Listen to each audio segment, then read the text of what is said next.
Hello, everybody, and welcome to the Guilty Feminists review of this extraordinary show that we have just watched. We've just spent 3 hours watching Reality Check Inside America's Next Top Model. We're so tired. And I wanted to invite some comedians and other brilliant voices on to watch it with me and talk about it, because I feel like it's both a very feminist issue when you look back on how we were shaped, how millennials were shaped, how far we've moved on. But there is also a sort of guilty watch to it, that in terms of, I don't like saying guilty pleasure, but, that sort of, we used to kind of appointment to view type watch where you'd go, oh my God, I can't wait to see America's Next Top Model, which, when even then we obviously knew that it was a very vain and superficial world. So I thought it was an excellent guilty feminist documentary, just for something a little bit lighter. Well, I thought it was going to be lighter. It's always darker than you think. Exactly, because the news is very, very dark and difficult at the moment. And, we've been doing a lot of Road to Gilead stuff, which is really about the rise of the far right. I thought it is nice on the Guilty Feminist to break it up with something that's a little bit more entertaining and a little bit more of a fun discussion. Let's switch it up and talk about a problematic woman. Exactly. Fucking change the script. We flipped it. There's so many problematic men to talk about at the moment. Not more than problematic men. There's psychopathic men to talk about at the moment. Yeah. So we thought, hey, come on, let's have a walk down Amnesia Lane. If you're tired of listening to podcasts about paedophiles, tune into the Guilty Feminists. I Talk know. about disgrace former model So shocking. It's so shocking. So I wanted to first of all introduce everybody around the table. So I'm going to throw, and if you could introduce yourself and give yourself a quick description, that would be great. Hello, I'm Alison Spittle. I'm a stand-up comedian and a guilty feminist veteran of over 10 years now. Absolutely you are. Hi, I'm Abigoliah Schamaun, stand-up comedian, guilty feminist, and podcast co-host of Neurodivergent Moments and All British Comedy Explained. Wonderful. I'm Jessica Regan. I'm an actor. I'm a writer. I'm the creator of 16 Postcodes, and I am a guilty feminist contributor as well. I'm Grace Mulvey. I'm an Irish comedian living in London, and I'm a guilty feminist virgin. My first time here, baby girl. You're a novice, much like the young women on America's Next Top Model. Well, you don't know what you're walking into. And I'm terrified. Freda and B, can we throw to you? Hi, my name is Freda. I am also very young, like the girls in the Top Model here, representing the Gen Z perspective on how I feel about this. I work a lot with the dangers and harms that women face when it comes to the fashion industry in itself. I help run a campaign called Address. So I'm here to bring a sense of different perspective. Also a guilty feminist virgin, very excited to be here. Yay. My name is B. Hynes. I'm a nursery practitioner and advocate for definitely making sure women feel protected and being a voice for, women and women of colour, and making sure, we're doing everything we can to change the world for the better. And I'm so happy to be here too. Wonderful. Amazing. And do you mind if I restart mine and go, I'm a veteran of 10 years, because it makes me feel like I'm being a weird, woman in prison. You can redo. Yeah. Hello, I'm Alison Spittle. I'm a stand-up comedian, currently on tour with my show Big, which you can catch up until June in Leicester Square Theatre, and a podcast called Ignore That Feeling. Wonderful. And Freda, you've done some acting, and B, you're an aspiring documentary maker. Is that true as well? Yes. Excellent. All right. Super. All right. So let's get into it. Now, listeners at home, many of you will remember America's Next Top Model. You will have watched it with some glee at the time. You will have then, in 2020, seen the memes going around and thought, hold on, what were we watching? And have reframed a lot of it. And today, this documentary dropped on Netflix, 3 episodes, 3 hours. So I invited some brilliant people to watch it with me, partly because I needed someone to hold my hand. I didn't think I could manage it all on my own. And partly because I was desperate to talk about it to people who I thought would understand it and see it the same way as me, but also have raised some points that I perhaps wouldn't have thought of on my own. So Jess, I'm going to throw to you first. What was something that stood out for you with this documentary? Well, I was a bit disturbed at how many parallels there were between, a modelling reality TV series and the drama school I went to. I say this in 16 Postcodes, where I go, the first week they line us up like racehorses and measure us from head to toe and point to point. They measured the distance between our nipples. I'm not entirely sure why. Wait, is that real? Yeah, week one. No, point to point. That was a measurement they took. What's the average meant to be? I don't know. I mean, and I don't know so that kind of really struck me. And then I think as well, drama school kind of breaks you down to build you up, right? And in that show, that justification is used as well. And to what end? Because there was definitely experiences in drama school that I had, much like on America's Next Top Model, that you go, that's actually not what it's like in the professional world. Like if someone's breaking down, they'll stop the rehearsal, there'll be a pause, people will have a breather.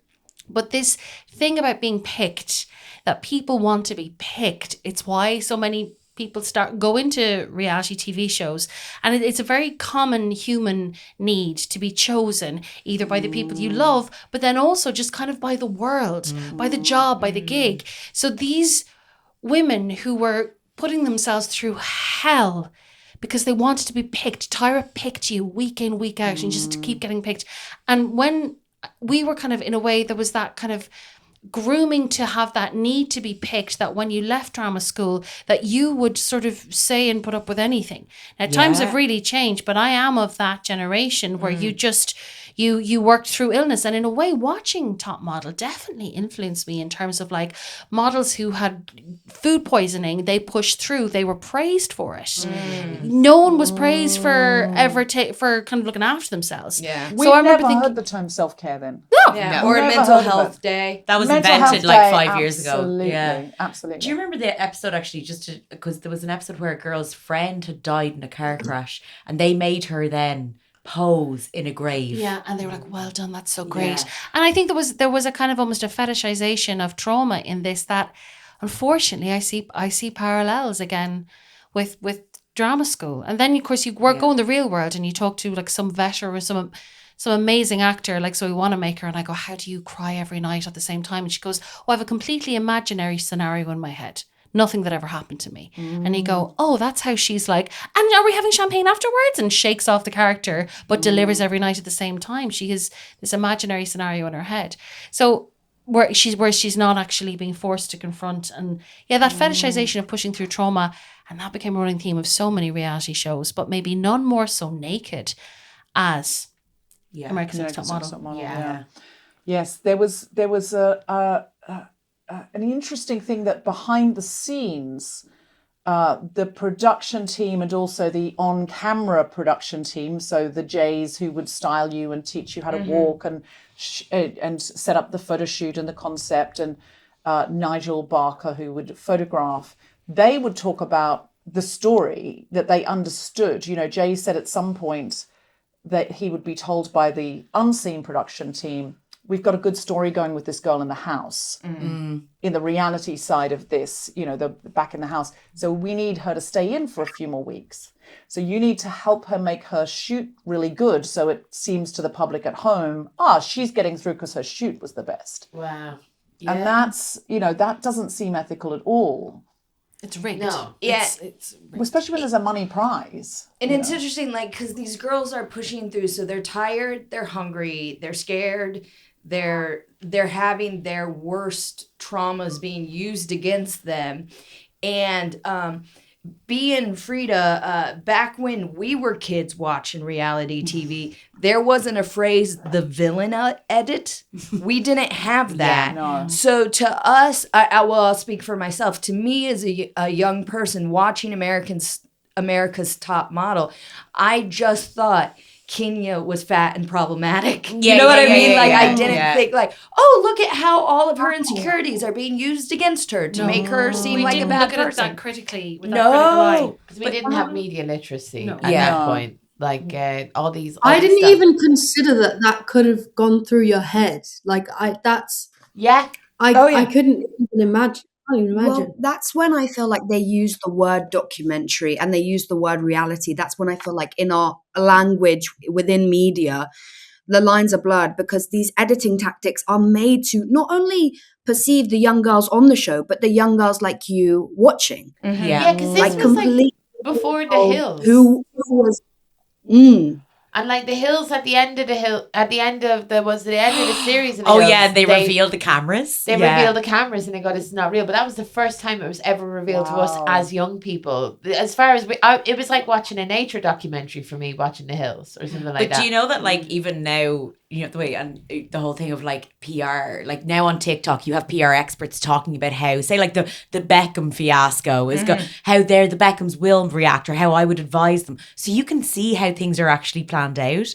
When you think back, like everything I saw on America's Next Top Model, I never judged. I was pretty much like, why are these girls getting so emotional? Or why can't they just handle this haircut? God, they're so over the top. Will they not just listen to Tyra and the lads? It's the opportunity of a lifetime. You know, it's the opportunity of a lifetime. So you do feed into it. Like, isn't it amazing how TikTok will teach you to clean your toilet and also media deal literacy. With deal with an incredible fallout. You know? Freda and B, is it okay to say you are, Freda, you're 20 and B, you're 23? Is that correct? So you are the age that a lot of these young models were back watching it. How, if you went into a process like that, how much more demanding do you think you would be about, for example, there was a model on a shoot in the documentary and she said, this other model, this male model is grabbing me, he's moaning, he's making me feel very uncomfortable. And she said, I thought Tyra would stop the shoot and explain I feel uncomfortable, which she did very professionally. That was Kenya, by the way. That was Kenya, thank you. And she was told, just get on with it. Like, there's loads of people here. What are you worried about? What did you think about that? So first of all, the whole production team were met, like the people filming were all looked as though it was mostly men, right? Yeah, we had, what was his name? Nigel Barker, and then Jay Manuel was looking at each other like, what is she talking about? That was crazy to me. Not to mention they batted her down with saying, this is a professional environment. You kind of just have to, you know, we're just going to carry on shooting. We're short for time. And then not to mention, then we go to the judges panel where Tyra is saying she's promoting this, we need to keep it professional, and almost having this gotcha moment.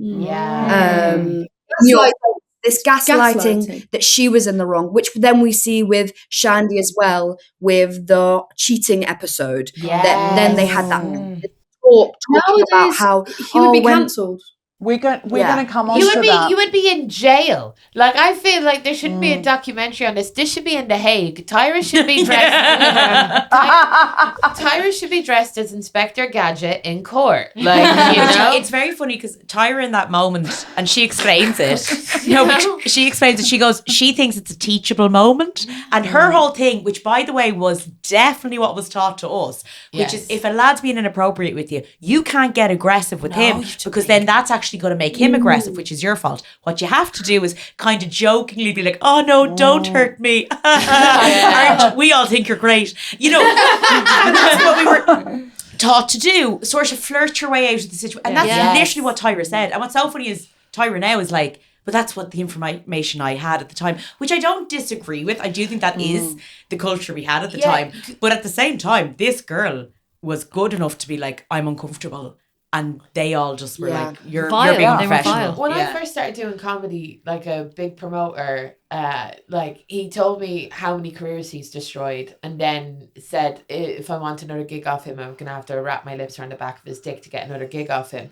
And I just continued working for him because I was like, I feel incredibly uncomfortable with this man. I feel afraid that he will sexually assault me. And he has done to many of my colleagues in the past. But I'll continue working with him because I'm a professional stand-up comedian and that's what I'm supposed to do. And my comfort level or sense of safety never came into that. And to watch that be acted out on a TV show, I was like, it felt really weirdly affirming. Affirming's the wrong word. I know what you mean. But you know? I know what you mean because it was working on us though as well. It was working on us. Not to mention like Kenya's story and that moment with the male model who she was dismissed. She was also constantly beaten down throughout the whole show anyway. The editing of her eating a bagel 3 times. I thought that was kind of really hilarious, but also extremely cruel that she was placed as the elephant and also unheard in any aspect. Yeah. Totally. And if oh, go on. Sorry. Sorry, it's no coincidence as well that it came from a black woman. What I found as well, like her being black had a massive part of it, unfortunately, because the woman, it's almost like it felt like the men knew that she would be More taken. sexualized. No, she would be taken less seriously, and therefore is an easier target as well. Like there's so much to come into play here. Like if you know someone's going to be taken less seriously, you're more likely to try and attack them and come onto them. You know what I mean? Yeah. Totally, because like sexual abusers are they're like raptors in Jurassic Park. They're just testing the fences constantly, looking for things that they feel that they can get away with, and to see that played out. And it was just like because there are 2 sexual assaults in this documentary that we've seen, probably way more in America's Next Top Model. These all happened on camera. Yeah. And nobody Did Nobody anything. stopped it. Nobody like stopped so, it. and it's just very indicative of this time as well, that like women will not be believed. Like even like to go to Epstein for a second, like the people have been talking about this for years, and nobody has believed women until there's been like until there's been all these documents and stuff, and now women get believed. And you can see women get sexually assaulted on TV, and they're still not believed. I do think it's particularly sad though with Kenya that like she was able to go, like, because Tyra is a black woman, she goes, I'm trying to think how Tyra would react to this and how she would be respected. And that actually, that's when she got the courage to do, which by the way, I think I'm a 37-year-old woman, I'd find difficult to do now. Yeah. Do you know, she did as a much younger woman on a set, and to still then not be believed by anyone, like that's just really, it just, to me, it's so sad. And then when she gets in front of Tyra's like, oh, you should have flirted him away. Like, oh. Don't make these harassing men feel uncomfortable. Joke with them until the tears in your eyes turns to laughter and they figure it out. What if they don't? That's how they get away with that, is by socializing with, like, we have been socialized. That kind of goes our back whole to your lives. point, I think, Why when you were should we saying be watching doing it that was for their weirdly comfort? affirming. I know why you mean that, because Because it's I like we were felt- socialized watching this. Because I'm in my mid-30s now, and I look back at what I did in my 20s when that man did that to me. And I feel like, oh, I wouldn't do that now. And I'm like, I probably would. Yeah. It's so fucked up and it's so weird, because the longer I live, the more I see women not get, this sounds really depressing, but like watching the documentary, it's like watching 2 women get sexually assaulted on screen and them not being believed. I was like, okay, I'm not crazy for not coming out about this, or not, like, why would I when this happens? They say a lot of trauma is lack of a credible witness. And I think why some of those models then, who are now speaking on camera about their experiences, were crying now, is because this is the first time they're being, they're, in a way, the documentary now is creating a credible witness for them. Look at it. Kenya said, look at the photo they chose. They chose a photo of that man grabbing my leg when she had already stopped the shoot and said, I don't want him to grab me. And here's my credible witness. And I think that's why it was one reason it was so traumatic. And it's what you're feeling, Alison, is like, thank you. That is how it was. But I did experience this. We've seen a picture of Prince Andrew with his arm around Virginia for like 2 years. And Yes. everyone's like, everyone's still like, oh, not everyone, but like, it's so Many weird people. that he's allowed to be in public life, and they're and people are kind of like, oh, we're not quite sure. And it's just like, we see it play out. Absolutely. We see it play out. B and Freda, what else in this documentary occurred to you when you watched it?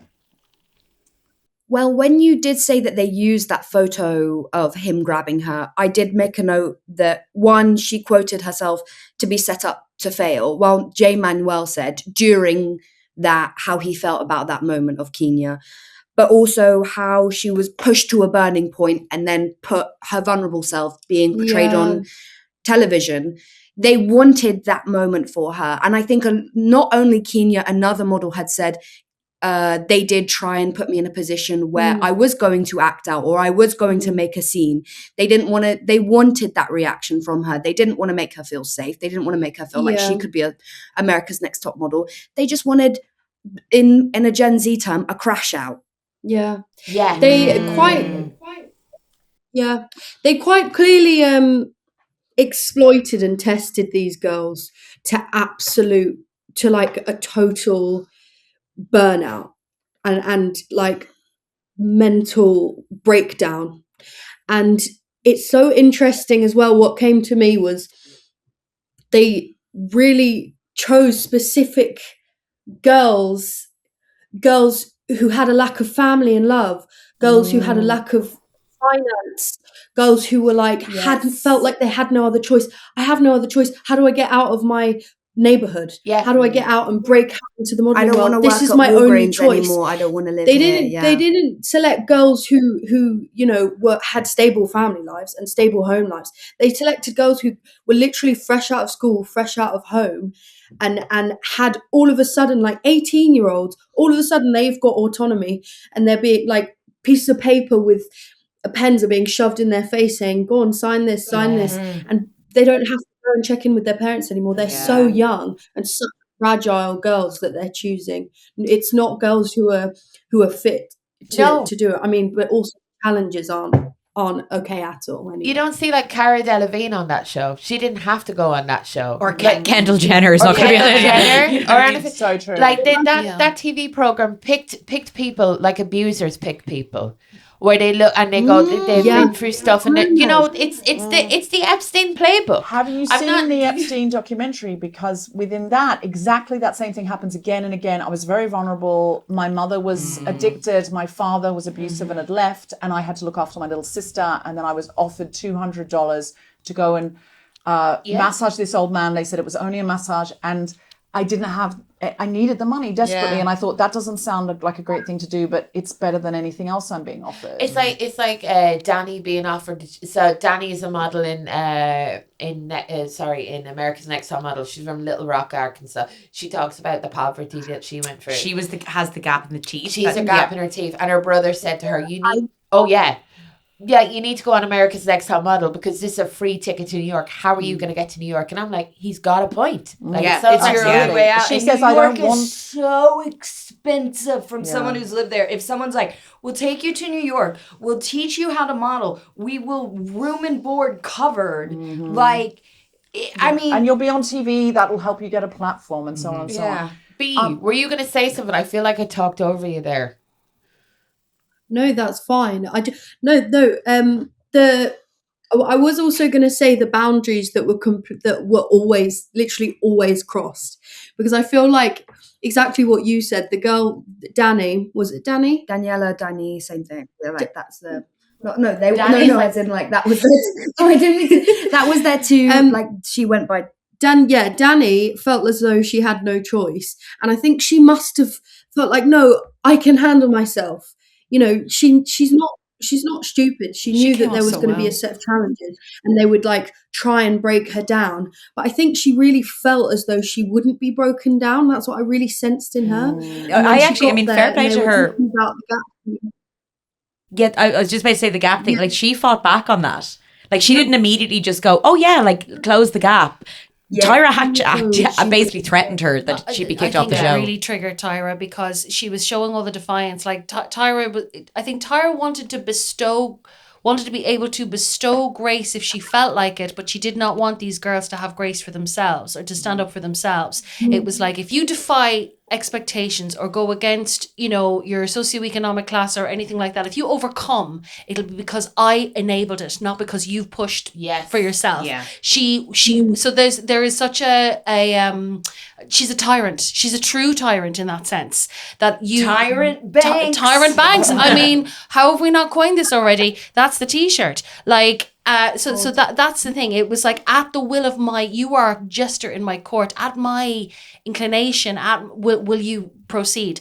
And I think that she was the woman Tyra wanted to be, in a way. To be like, oh, I'm not doing that. Yeah. Freda and B, as women of colour, is it all right to ask you, can you find any empathy for Tyra in as much as she found it so hard to break in and she is holding on with an iron grip? What do you think?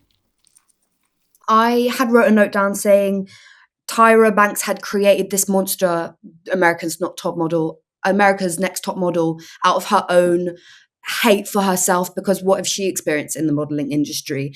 And although that she maybe originally wanted to create a show that did change the modeling world, she ended up changing 100 girls instead to become models. She didn't change any modeling industry.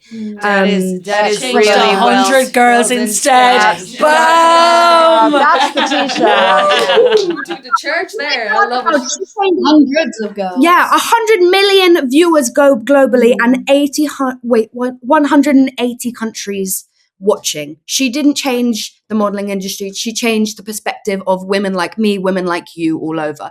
I do have compassion as a woman of color, because I understand, I feel like you could definitely we both understand that feeling of self-hate that you have inside you as a Black woman, as a woman of color, and that reaping out onto other women of color. Do you think I that's think why? when you go through the world, Sorry, what were you saying? I was just saying, I think when you go through the world as a woman of color, you genuinely do feel like, I get the message, like I'm not what you want, I'm not what anyone wants, and it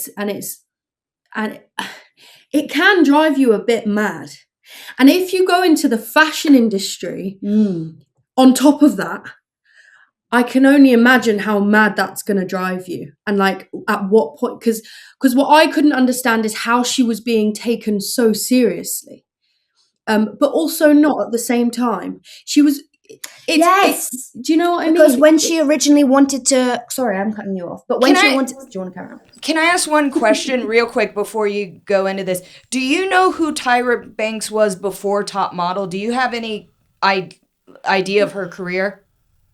No, you're shaking your head. We're on a podcast. Only because of the documentary. Okay, so you didn't know. You don't know she's a Victoria's Secret model. You don't know when she was on Fresh Prince of Another Bel-Air. pedophile. Yeah. You don't know how big of a deal she was as a model. Yeah, I do. B, You do. 2003. Yeah, born in 2003, yes. But Oh, me, go 2006. fuck yourself. 2003. What the hell? What year were you born? 2003 and 2000 and what? 6. 2006. Yeah. Okay. So, Literally everyone in this room's butts just tightened. I mean, they're 20 and 23. You could do the maths. Yeah. But, Yeah. But when you So they were born in 1992, Deborah. The rest of my eggs just died. But can I ask you, when you were saying she was taken seriously but also not seriously, what did you mean by that? You mean Tyra was taken very seriously in as much she had a hit show, but also there was something kind of parodic about her, or something where people were kind of, it was so. Do you know what? arch, More what I mean is, it's crazy how much power and money. I mean, obviously we know, and I know, but that's what really stood out to me in terms of the documentary.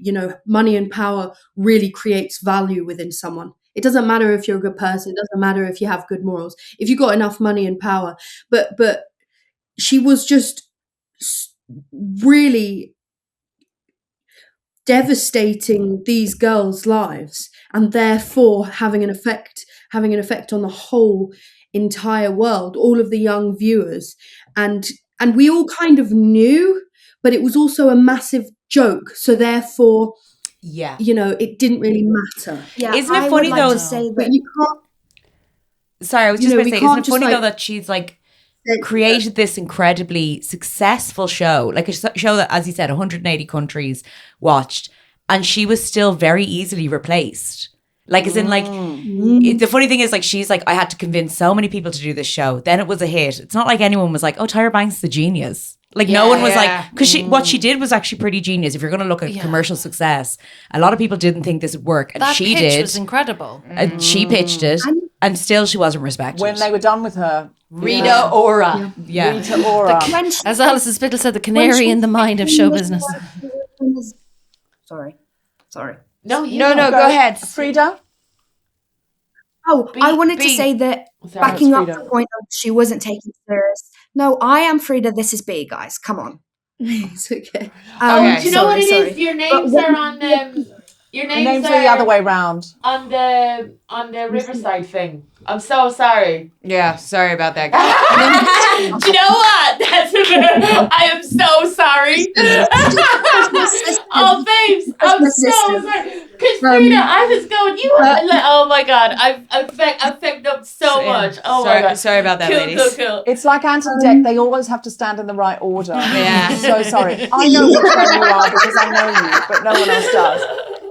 But her being seen as the producer saying, I thought that this was a vanity project. It shows that her mastermind genius plan was seen as a vanity project, which maybe it was, maybe it wasn't. But that initial response is, why can't we take a black woman seriously in media?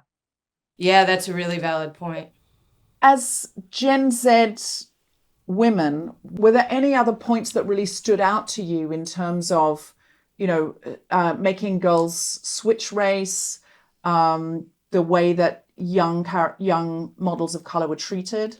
Yeah, completely. I mean, every step of the day, I think the one that stood out to me, which I think I said earlier, which was the hook, the original hook. I have never yelled at a girl in my life like this. Tyra Banks talking to one of the younger models, it felt like black anger, or taking this from a third wave feminist perspective, black women especially, their anger and suffering is purely entertainment, and still is to this day. I mean, it doesn't. It's just a joke. It's so still no one a joke. takes it seriously enough to actually step in. But not watching America's Next Top Model, although hearing that phrase over and over again, it being memeified as this anger, but it's hilarious. It's been seen in spoofs and stuff like that. It doesn't show actual anger and suffering. It's an entertainment. It's a comedic standpoint. Yeah, and I think the race swap is just totally. Oh yeah, that was crazy. Things like the race swap, and they then did it twice. Yeah. Yes, so weird. Like, for me, I'm like, why is this necessary? I mean, and it's for entertainment. It's not about becoming a better model. That's what I thought about all of the channels. This is about humiliating these girls, like literally humiliating them. They don't care about them becoming big. They don't care. And Tyra Banks is sitting there in the documentary being like, I wanted to change these girls' lives. I just wanted to change it for the better. And it's like, what are you on about, babe? You wanted views so you could blow up. You don't care about these girls. You want to humiliate them for views. And it was the same thing with the, when they had to pose as if they'd been shot or stabbed. And one of the girls was like, my mum was shot in the head. Yeah. And I had to pose. And they chose me to be shot in the head. And it's not a coincidence. She was saying in the documentary, she didn't think it was a coincidence. She think they were trying to test her and just make her feel uncomfortable and make the whole world feel uncomfortable. But it's that rage baiting, isn't it? That just gets such a viewing. Well, I think in the mid 2000s, and I think even now, I think like young women's bodies are incredibly desired but ultimately seen as disposable. Yeah. Like it's very kind of scary how everyone's trauma, everyone's backstory, like it's just thrown in their face, including apparently because Grace said Grace is a big fan of America's Next Top Model. Oh, I defend it even now. I think we should remake it. We have both sides on the Guilty Feminist. But Grace was saying, like, so that big memification moment of we're all rooting for you. That apparently, and they alluded to this in the documentary, that like not everything was said. Like what was said, that what did Tyra say? Because I was really affected basically, by this. the whole thing is that like, there's a lot that they left out in the documentary, which I actually find much more interesting than even what they included. I think it's because they had access to Tyra. Yeah, exactly. I think Tyra agreed to be part of the documentary, and I'd say it's stuff that they left out some details. There is going to be another documentary on a different network, which I think Tyra isn't involved in. Good. So we might that's where we'll get the truth. Yes. We might have to reconvene when it comes back. All I'm going to say is apparently, the girl Tiffany, who she was screaming at, her son, she had a baby son, and basically her backstory was that her and her son had to sleep on a mattress in, I think, her grandmother's house in the kitchen at night. And Tyra did say, you can go back now to sleeping on a mattress with your son. So it was like things that like she put in that was even more personal to Tiffany, because that's the thing, like, there's so much of their backstories. Another thing that they left out is they did have a psychologist who would talk to all the girls before they went on the show. Oh, really? And sometimes that psychologist would be like, oh no, actually you need to go work on yourself. You're not, like, we don't think you'd be able to be capable of handling fame. But that was really selective, because then with other ones, they just use their backstory. Yeah. So the girls thought the psychologist was there for them, but actually the psychologist They're is there for just storylines mining of the for show. gold. Data gatherer. Yeah. Yeah, it's a data getter. And while we're with you, Grace, what stood out for you about this documentary? How much I like the show. Bring it back, she says. But the thing that stood out for me completely is just how much basically the girls are, the models, who they're there for careers, but what they actually don't know is that they're there to be content creators. Like, they are unwittingly content creators. Before we had that turn of phrase. Before we had that turn of phrase, they signed up because they thought I could get a career in modelling. What they didn't know was this is actually a reality TV competition. It's a TV show. And they're going to be created as characters.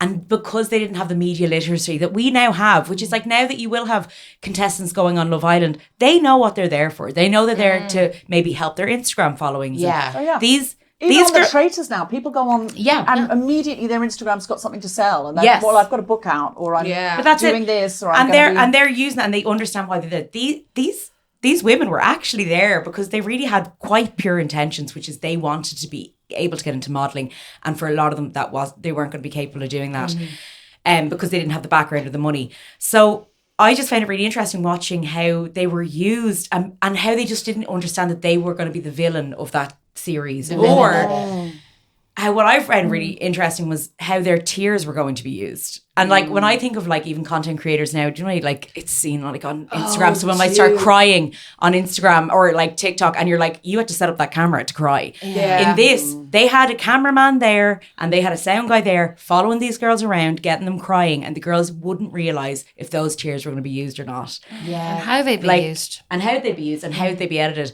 So to me, it was just so sad, because they were content creators without signing up to be content creators. Yeah. And they were content creators who earned no money from it. Lambs to the what was the slaughter. money situation, Grace? So, yeah, the money situation was I found out that they got a stipend for every day that they were on, which is like, it would cover their food.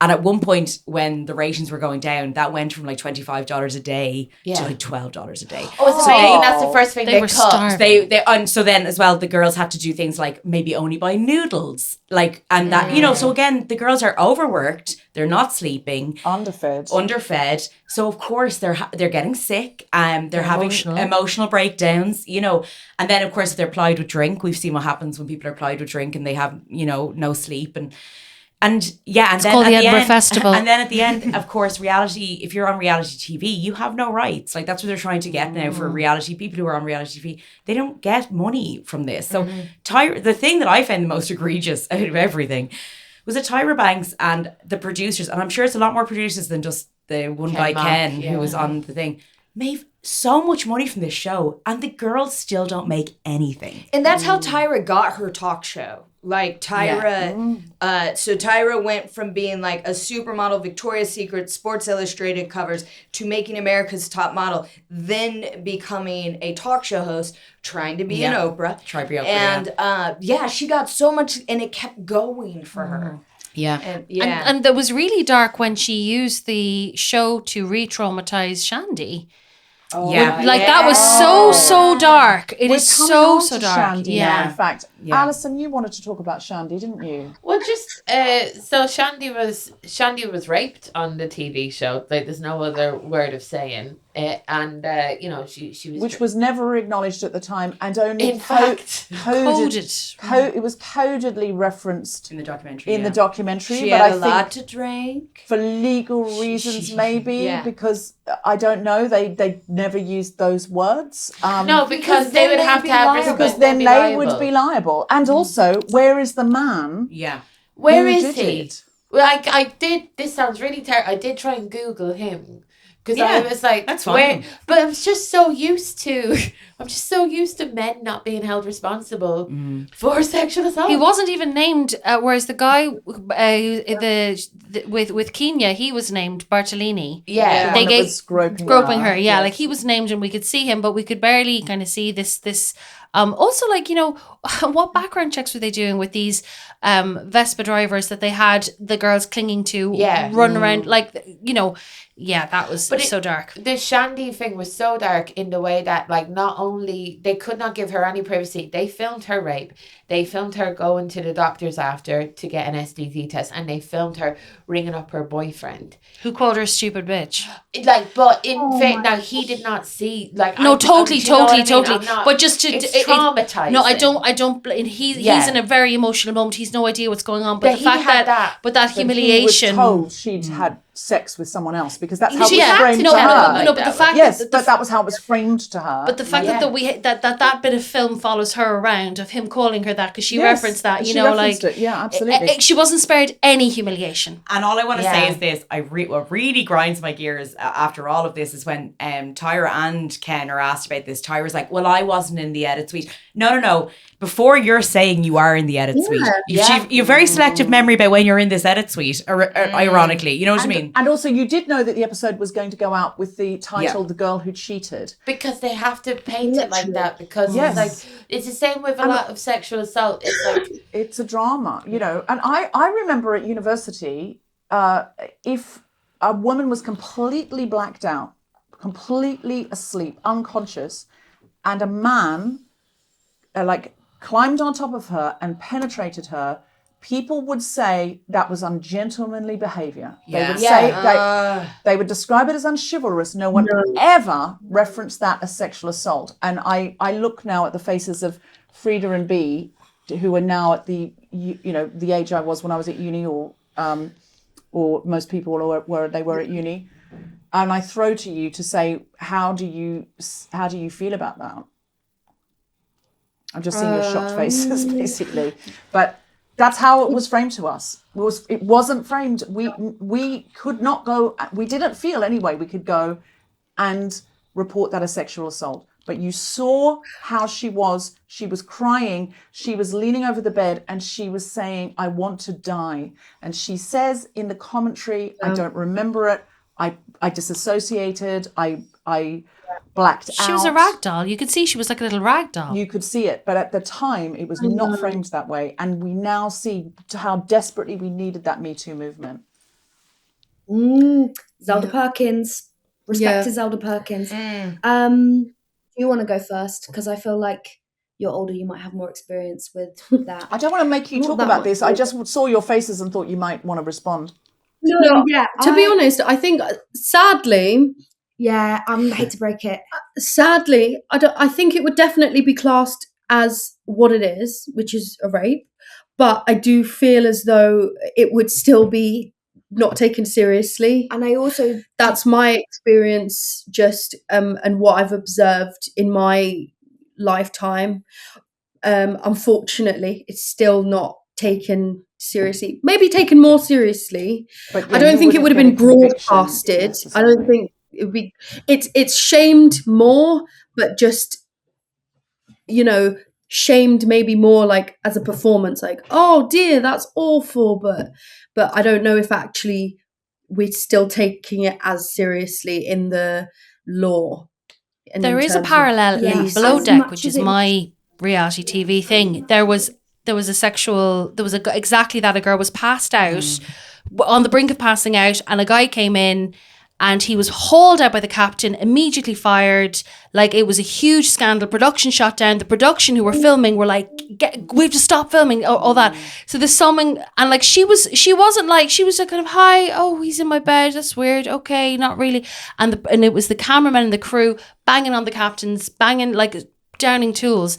And that was recently. That's the Australia Below Deck. So there, I mean, certainly in television it would be treated differently. But the bar is so low. Yes, but at a party, you're right. It probably wouldn't get a conviction. No. You're very, very right about that. So I'm throwing to you, as Gen Z, saying, "Are you shocked?" And you're saying, "Well, not really, because although we would take it more seriously, the law would not." And it's a very valid point.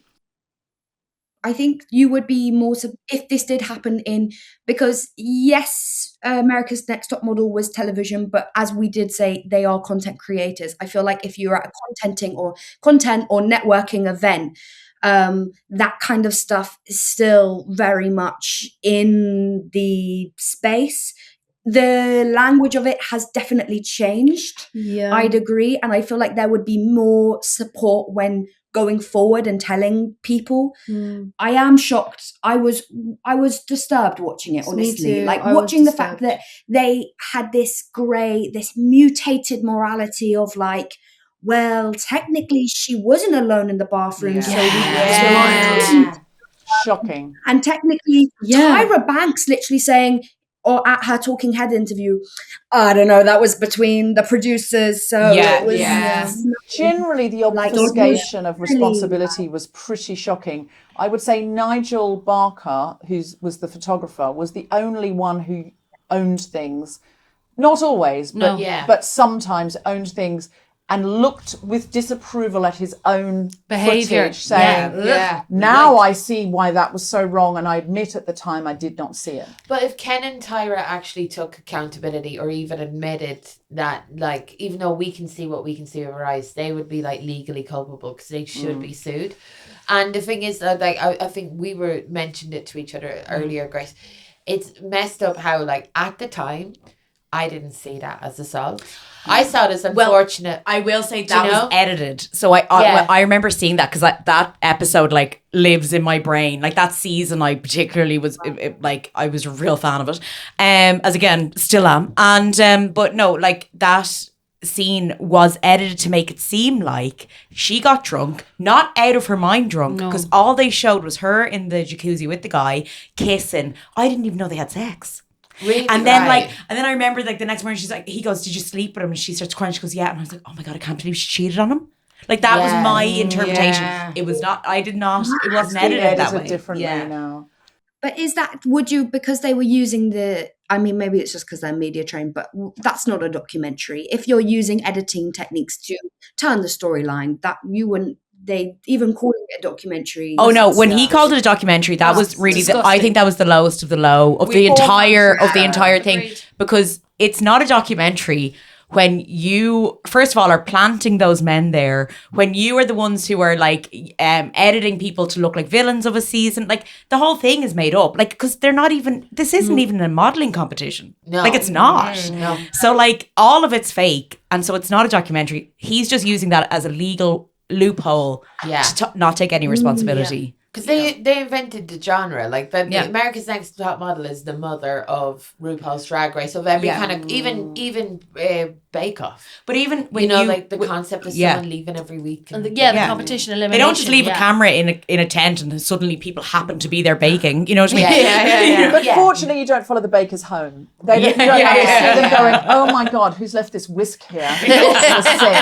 Someone's been practicing their meringues. I think they go to their own homes or hotel rooms, and you don't see that because Bake Off's such a lovely, innocent, sweet format. Apart from that time that somebody took someone else's ice cream out of the freezer, Freezergate. But I think Bake Off wouldn't exist if the America's Next Top Model didn't exist, because Bake Off is almost like a reply to those horrible reality shows. True. Traitors as well. Like all of this. And the Great Pottery Throwdown and the Great British Sewing Bee and these shows. But they're all a reply to the because America's Next Top Model was not only a competition, it was like how much trauma you have, which RuPaul took. And did it in a camp way, but it was still like taking trauma. But it's also still like, this is the thing that it's still capitalism, I think, at its worst, in the sense that there are very few people from those shows making money, and it is not the people who are creating the content. Very true. And that's always what kills me about this story. Very true. Abigoliah, what stood out to you? Yeah, I mean, I just found it so interesting how there was at one point in the run of Top Model, halfway through, that Jay was like, this is wrong. I am going to leave. And then he kind of got like bullied into staying for one more season. But then he wound up staying for 10 more seasons. And I think that just speaks to the fact that like when you are in an institution that you know it's problematic, but part of you is like, yeah, but Tyra is my friend, and I do believe she means well, and also I'm now making loads of money, and now I have a certain amount of clout, and how hard it is. Like, I feel like when assault comes out, like serial abusers, the Epstein files, or just name any Scientology. Scientology, Bikram yoga, former teacher. Oh, yeah. And but when these rings of abuse come out, and everyone who didn't know is like, why didn't the people who knew speak up? Why? Some people don't know. Some people know, but turn a blind eye because they haven't been specifically told. And some people are now so wrapped up in it that they can't get out. And I feel like Jay had a moment where he wanted to stand up and go, I can't do this anymore. But then he stayed. He did. But he did also say that he thought that Tyra might blackball him in Yeah. the industry. And by the way, that is the number one reason that people in the entertainment industry don't Speak out. Yeah. Absolutely. Well, why I think he stayed is because he said he expected to hear from Tyra, have a heart-to-heart. He expected her to say, why do you want to go? And okay, if you're really sorted on it, I wish you well. And, because they were friends and they worked together every day and they'd been friends before this. And she shunned him. So she left him 48 hours or more waiting for a reply, and then she just wrote, I am disappointed, just 3 words. Then didn't speak to him till the next shoot. He got a message from business saying, please stay for one more season. And he thought, I guess Tyra's not talking to me. I guess I can stay for one more season. He turns up, sits down at the table with her, expecting to go, hey, glad you came back. Maybe a little cold or frosty, but like warm back up into it. She physically wouldn't look at him or speak to him until the camera started. And then she was like smiling and going, what do you think of this model? And he's like, oh my God, she's not speaking to me at all. Now that is a shunning technique, which is having been in a cult that shuns. What it does is it creates a response in your nervous system and your brain that you are going to be completely cut off. Yeah. And, we all came from, the savannah where if our nearest and dearest left us, we'd probably have about 15 minutes to live. Yeah. Because something we would be prey, right? So it activates the I'm going to die piece of us. Yeah. And so shunning is a very, very useful technique to keep people in your cult. Because if everybody you know and love, you keep committed, 9 years to this and a long time friendship with Tyler before. He wanted to go off and do different things. If that person is like, I'm signaling I will literally never speak to you again. And this could be your experience in the industry of everyone could refuse to take your call, cross the road to avoid you. The fear in him, the psychological fear, both the rational and the out unconscious fear could go, I cannot leave here. She will never talk to me or look at me again. But by staying, he knows, like now I feel like he's totally aware that there is a cycle of abuse in the show, and he's now 100% complicit. He's experienced it. And I don't know. I think it's just worth talking about that someone was like, oh, I don't think this is going the way I want it to. Maybe I'll leave. And then he couldn't get out. He either chose not to or he couldn't. I know he felt like he had to stay one more year not to get blackballed. Yeah. But they never explained why he stayed for the other 10. I think if the only connection you have to someone who's sort of the love of your life, like in a spiritual sense, that they will only speak to you on camera. The only way you have access to that person is on camera. It's only, I think, a part of it. But I was really fascinated to hear that take, Deborah, because as I was watching it, about being shunned and what that does to your nervous system, and also when someone can turn the sunshine on and then turn it off. That we've all been in that. Well, listen, I'm not going to speak for everyone. I went to an all-girls school. That's the bullying, right? Or even in a coercively controlling romantic relationship or whatever, where you're the flavor of the month and then you're cut off. It's like you said, it really affects your nervous system. So I can that's where I would find a little bit of sympathy for Jay, but not a whole lot. But if we make Tyra the sacrificial lamb and we go like Tyra's the problem, let's cancel Tyra. Tyra's gone. The system doesn't ever change because we still rely on it is like Epstein, right? Epstein relied on people to kind of keep quiet about stuff and go like, oh well, I'm involved in this a bit, so I'm going to keep quiet myself. And it's like we're never going to change the system if we make individuals responsible. Oh no, totally. I'm not excusing Jay at all. Not at all. I just think the cult tactics are really interesting because Totally. and also to speak to your Savannah point, another thing I thought about is something you told me, Deborah, which is when back in the Savannah there was two ways for women often to head off predators. One was they shouldered each other and they stared down the predator, or they threw one woman to the jackal and they all ran off. And when they're all ganging up on Kenya and joining in with the chat from the producers, I thought that's like the jackal. The jackal. Yeah, because I'm not the problem this week. Oh Kenya yeah, is the they're looking at problem. her exactly. Yeah. And I go into that in my book, but the idea of if there's calories for 30 of us, but there's 32 of us, and then the jackals are circling, rather than all of us dying, we throw one to the jackals. And at that moment, we have to know which one we're going to throw. And that's why there's always a lot of gossip of like, well, who's not pulling their weight? Who's doing this? Who do we not like? And the best way to not be jackal bait is to be on the committee deciding who jackal bait is. So, the chief gossiper, the one that gets people together. Come on, let's, guys, we'll, just while she's not here. And we still see that. We see that at schools. We see that in corporations. We see it in social circles, families. It's a tactic. But I bet you anything that he didn't say this, but that Tyra warmed up over season 9 and started treating him well again and never referenced it. Yeah. Because she'd shown him what would happen if he said he wanted to leave again. Yeah. And the coldness and the horribleness of being on set, having to be like smiling and nodding, knowing that as soon as they call cut, she would turn her back and ice him out. He couldn't go through it again.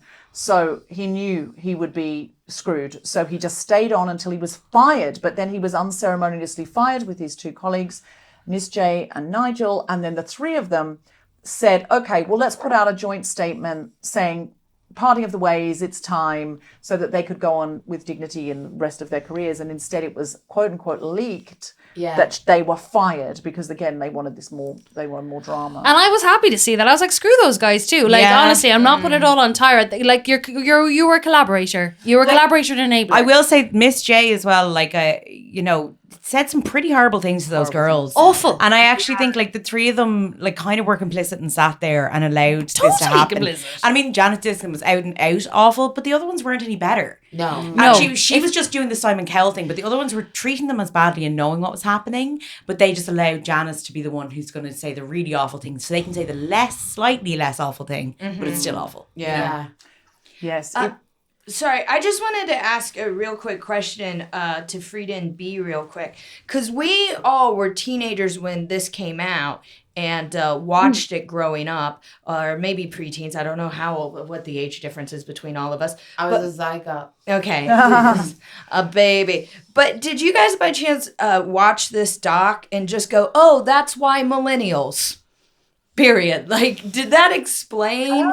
Like, this is what we grew up on, and we didn't know. We didn't have the villain edit. We didn't have media literacy. We didn't have body positivity. We didn't have body positivity. We were aspiring to look like that or feeling bad. To be honest, yeah, completely. Like my own body dysmorphia and the body dysmorphia and issues of my peers growing up, I can see that is just Was a consequence. was partly a consequence of having shows and media that portrayed such an unattainable kind of beauty standard that made us all feel just like bad about ourselves. Nickelodeon. But I'm so grateful. Yeah, we kind of had our own version of it as well when we were younger. That was just that came after.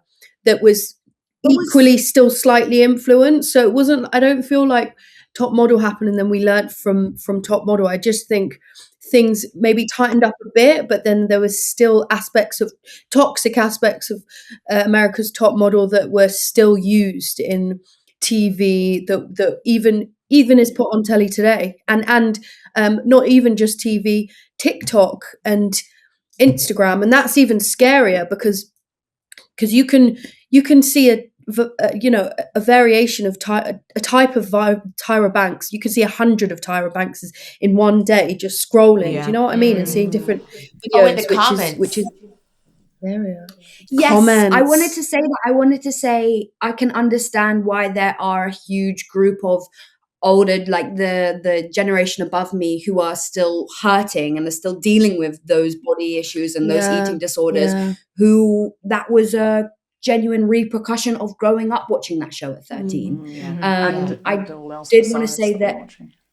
we had it in a way. I think we watch shows. I don't know if we can name shows. Victorious and iCarly. You guys are aware? Yeah, of course, yeah. We know what this is. Yeah, who There- the creator of it seems like a nonce. Like I know that it's connected. Yeah. Victoria's Secret, all of these like weird problematic things. Which it turns out Yeah. the CEO was a co-conspirator with Epstein. With Epstein, it's crazy. I'm sorry to interrupt. I totally interrupted just to go, this guy. Sorry. No, yeah, completely. But Yeah. they also, I wanted to, the fear factor, the weird kind of like toying with the models, they're, eating tarantulas, getting slime, that kind of stuff, was then, it made me realize why the TV shows I was watching, Nickelodeon shows, why they were getting slimed and what that was all about, and why we were so excited about humiliating, gross, dehumanizing entertainment. And I think we had, I don't think I've ever seen a show in my adult life that was just like America's Next Top Model, but it does make me understand. I really sympathize. Like, I see why thigh gaps were a big emphasis. Oh, yeah. Absolutely. Did you? Yeah. Sorry to be like, I've never talked to anyone your age before. Did the thigh gap? Old lady Abigoliah over here. Now you can't. Was like a thigh gap not a thing to aspire to for you guys? Yeah, it was. For you, yeah, but then, Not for you. like, Lucky. I think there are some girls who, it's split now, because I know girls that have body issues who are like, I want to have a big bum and a small waist. I want Yeah. to look like Different beauty it's different standards beauty that standards, people yeah, aspire are still to, not just the same extremely being thin. harsh. Like, I know most girls who are like, I want to have a big bum, tiny waist, and Kim big K. boobs. Kim K. Yeah. I want to have the Kim K. Yeah. But also want to have. I know some girls that are like, no, I want a thigh gap. I want the heroin chic. I want the Kate Moss. Like, there are still girls my age that are glorifying. Like, there's a whole section on TikTok of heroin chic is back. Yeah, skinny talk. Nothing Yeah, is better absolutely. than Yeah. skinny. That is coming back, and it is on my algorithm. Like, Totally. I'm getting the best of both, the worst of both. Yeah, you're getting the worst. You're getting the illusion of choice, but it's the same body dysmorphia. Absolutely. We have, and definitely there is a wider variety of acceptable shapes to be, but they're always trying to sell you something so that your body can be more like one of the four. Yeah. And, it used to be 1 and now it's 4. So I suppose that's an improvement in a way, but it would be really lovely if Well, not. happiness doesn't shift units. But, Yeah, that's so true. Balance doesn't pay the bills. I love that one. but Les Wexner, who from the Epstein files is allegedly a co-conspirator with Jeffrey Epstein. Yeah. Allegedly. Yeah. Hopefully he'll be dead soon. He's quite old, so I will go to town on him. Let him sue me. He built Victoria's Secret. He owned Abercrombie and Fitch and the Limited to Express. And the Abercrombie and Fitch, it was so pernicious. There's a documentary about that that's just so pernicious about what went on there. But the aesthetic, I remember they wouldn't stock anything. They only stocked small sizes because they said they didn't want larger bodies in their clothes because that's how much they disapproved of them. And when you would go in there, all the sales assistants had concave stomachs, low-rise crop tops. That, when you look back on it, and same as Limited, the Limited 2, which was more for the children. Oh, Christ. When you look at it, who was that catering to? Yeah. It was catering to Epstein's cabal that wanted to see Emaciated little girls. child bodies that were sexualized. Yeah. That whole aesthetic that everybody played into, youth culture, want to look younger and younger, but got to look like a sexy young person. In America's Next Top That Model, is for the people on that island. Yeah, they were mad in the episodes for a woman having armpit hair. Yeah. And it's Any what- sexual who's this maturity. offending? The bikini waxes. Yeah. I mean, talk about like Resilience. wanting someone to look like a pubescent child. If I could just say, because whenever someone brings up the Limited 2, I'm like, ugh, triggered. So the Limited was, well, girls, let me tell you. The Limited was a store, and then there was the Limited 2 that was for preteens. My little sister and I are a year apart, and she could shop at the Limited 2 because she is of a smaller body than me, and I never shopped there. I was a child, and then a chubby woman. Like there was, it just happened very quickly for me, and I've always had the body of a 40-year-old woman, and Which is great. It's great. gorgeous It's body. great. Gorgeous However, I remember very clearly when I was a young child, us only being a year apart, how I just coveted the fact that my sister could fit into these cool clothes and I couldn't. And I remember just being so upset about that because my mom sent me to Talbot's.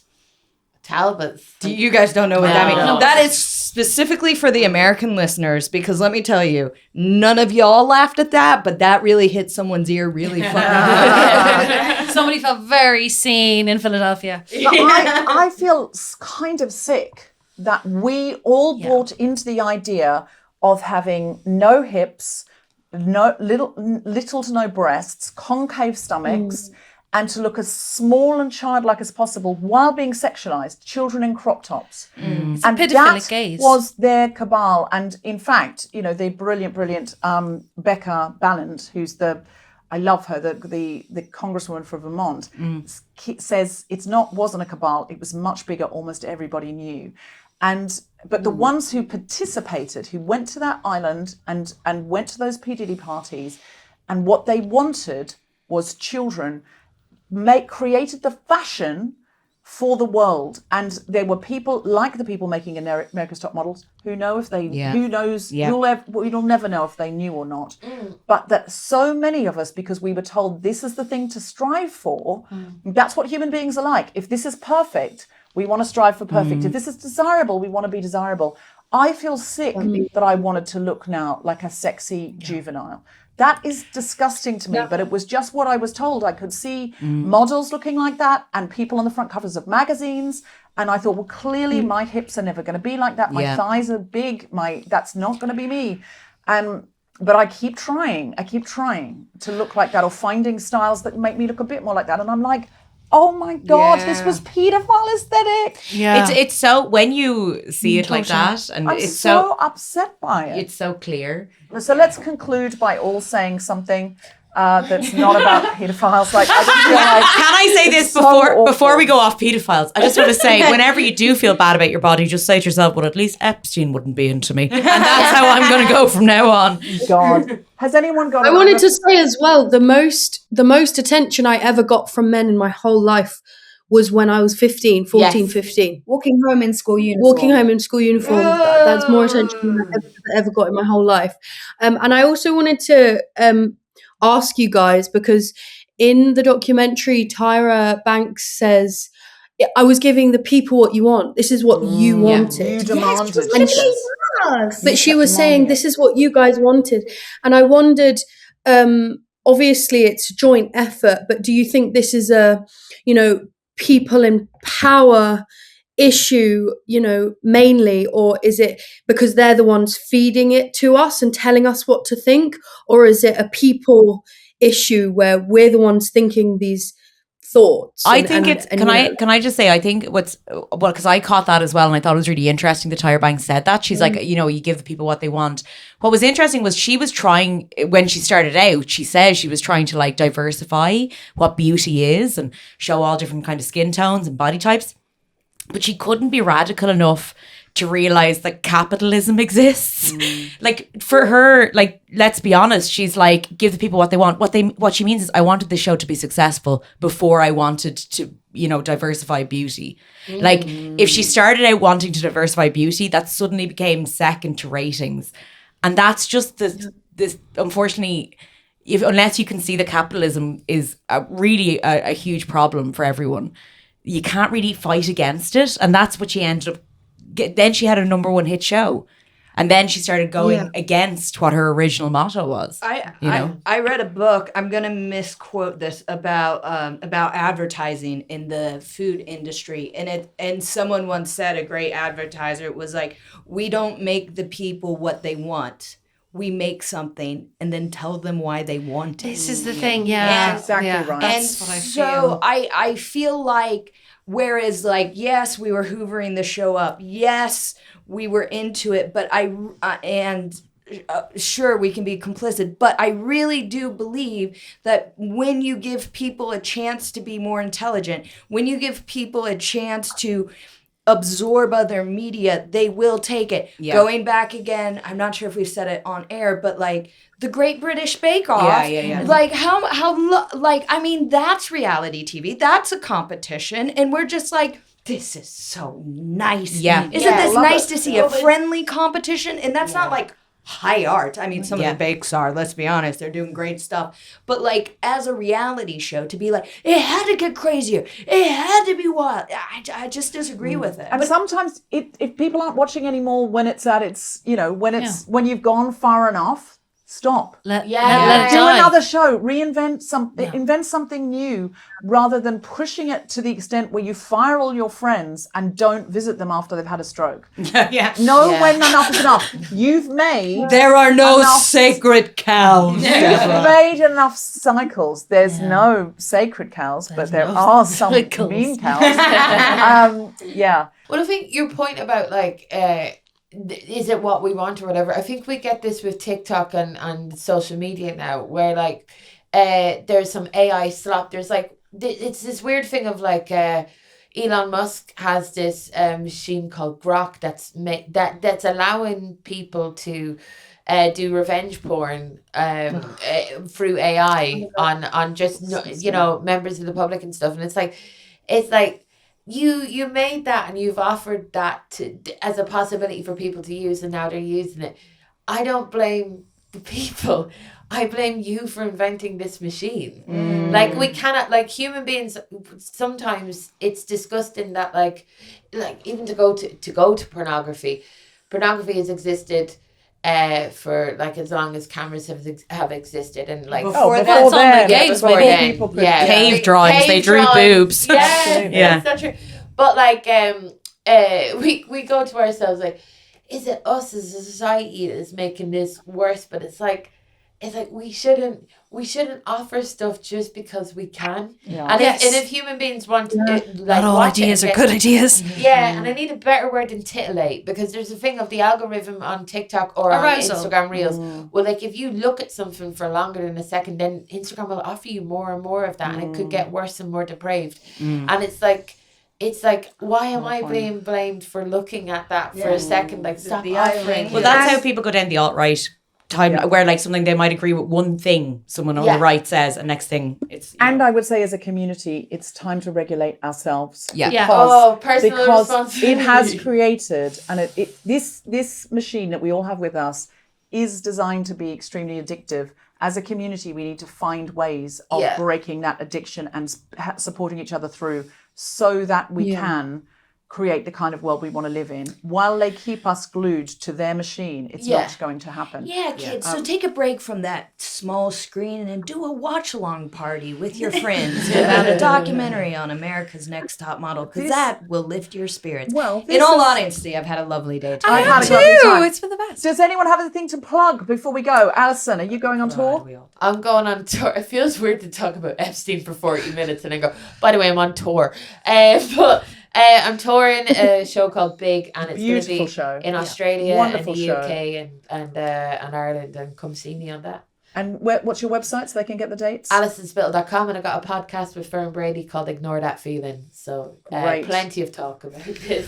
Jay could relate to that. Anything to plug? I have a book coming out. You can pre-order it now, called Neurodivergent Moments, that I co-wrote with my podcast co-host Joe Wells. You can check that out, Neurodivergent Moments. I also have another podcast called All British Comedy Explained, where me and Tom Salinsky watch television that's not as upsetting as America's Next Top Model, and we discuss it. So please check that out. All British Comedy Explained. Freda and B, do you have anything you'd like us to look at? Any Instagram followings or anything like that? Do you want to go first? Well, I have an art account called Barbara's Art. Barbara's Art. Nice. Excellent. That's Sounds from cool. B for Barbara. And Freda? I'd say my address campaign, we look out for our documentaries coming out. We have a one about chasing the cheap needle, which is about the side effects of fast fashion. And also a nice one, which is about tattoos, women's tattoos, the stories behind women and why they have their tattoos. It's called Amazing. Address A colon DRS. Yes. You can find that on Instagram. I think it's called Address Folkestone. Also, I'm moving to London. I need more research jobs that aren't exploitative, as I am a young girl.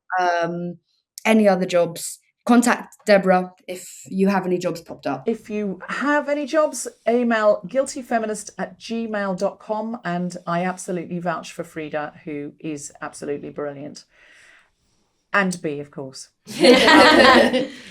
Jessica, anything to plug? Yes, I'm doing my show 16 Postcodes, which was a big hit in Edinburgh a while back, and now it's having its first proper London run at the King's Head Theatre. It's running from February 25th until the 8th of March.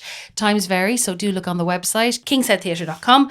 And also I do a podcast with Tom Selinsky as well called Best Pick with John Dorney, and we're going to be covering the Oscars very soon. And we also have a book called Best Pick, which you can order. And yeah, I think that's all the plugs for now. Amazing. Grace? Oh my God, everyone's so impressive. Okay. I'm on tour in the UK and Ireland with my comedy stand-up show called Did You Hear We're All Going to Die? I swear to God, it's mad funny, so please come along. But yeah, you can find out all the details on my Instagram, Grace Mulvey Comedy, or TikTok, Grace M Comedy. And I also have a podcast called Fad Camp, which is a comedy podcast about diets. Yeah. So... I mean, it covers a lot. And also I have The Jump, which is the comedy podcast about adaptations. And the Fan Camp is about how diets are shit. Oh yeah, anti-diet. We're fad diet connoisseurs, and we give out about basically diet culture. So there you go. Fantastic. And if you'd like to come to any Guilty Feminist shows, the next one is sold out, but you can come to the Waterstones Times Guilty Feminist book club that's coming up soon at Waterstones Piccadilly. And on the 5th of March, we've got a very exciting show at the Union Chapel. Huge venue. And our special guest is Zach Polanski. That's going to feel Very something cool. more of a delightful political rally with lots of entertainment and music and comedy. And you don't want to miss it. We're going to have a really deep dive chat to Zach. My co-host for that evening is Juno Dawson. So don't miss out. Those tickets are selling incredibly fast. And you can get all of that at guiltyfeminist.com. If you want to be kept abreast with what we're doing with the Road to Gilead movement, which is the rise against the far right, just sign up to our mailing list and you will hear it first. I just want to say a huge round of applause and thank you to the incredible Alison Spittle, Abigoliah Schamaun, Yay! Freda and B. Hynes, Jessica Regan and Grace Mulvey. Thank you so much. And Deborah Frances-White. We've been the Guilty Feminists. Thank you and good night. Yay!